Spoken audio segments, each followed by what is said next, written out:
എന്തായാലും കുസൃതി ചോദ്യം ചോദിക്കാൻ ഞാൻ ചോദിക്കണം വിചാരിച്ചു.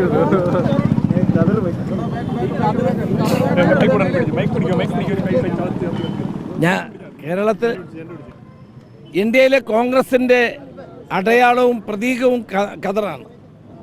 ഖദറിനെ മാറ്റി നിർത്തി നമുക്ക് ആലോചിക്കാൻ കഴിയില്ല. അതുകൊണ്ട് എല്ലാവരും ഖദർ ധരിക്കുന്നതാണ് നല്ലത്. പിന്നെ നമ്മളിപ്പോൾ ഒരാളുടെ വസ്ത്രധാരണത്തെ ചോദ്യം ചെയ്യാനൊന്നും നമ്മളാരും മുന്നോട്ട് വരേണ്ട കാര്യമില്ല. ഇന്നത്തെ കാലഘട്ടങ്ങളിൽ ആളുകൾക്ക് ഏത് വസ്ത്രവും ധരിക്കാം. വസ്ത്രം ധരിക്കാതെ പോകരുതെന്നേ ഉള്ളൂ, വസ്ത്രം ധരിച്ചു പോകും.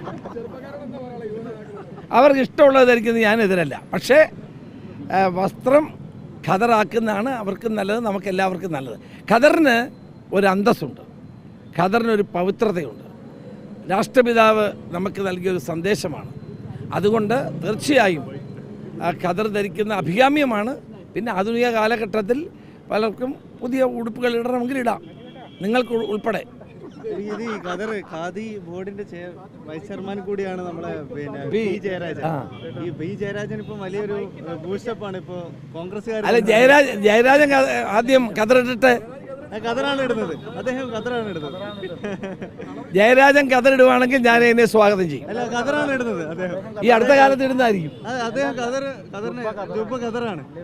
ഇപ്പോൾ അദ്ദേഹം ഖദറിടുന്നതിനെ ഞാൻ എന്താണ് സ്വാഗതം ചെയ്യുകയാണ്. പണ്ട് ഖദറിടുന്നില്ലായിരുന്നു. ചെയർമാനായ ശേഷം അദ്ദേഹം ഖദറിട്ടിട്ടുണ്ടെങ്കിൽ നല്ല കാര്യമാണ്. ഞാൻ ഖദറിനെ ഇഷ്ടപ്പെടുന്ന ആളാണ്, സ്നേഹിക്കുന്ന ആളാണ്, എല്ലാ ഖദർ വസ്ത്രം ധരിക്കുന്ന ആളാണ്. അല്ലാത്ത നമ്മൾ ബനിയനും മറ്റേതൊക്കെ നമ്മൾ ടീഷർട്ടൊക്കെ ഇടില്ലേ, അത് വേറെ കാര്യം. പക്ഷെ നമ്മുടെ ഔദ്യോഗിക നമ്മളെല്ലാവരും ഖദർ ധരിക്കാറുണ്ട്. ഖദർ ധരിക്കുന്നത് നല്ലതാണ്.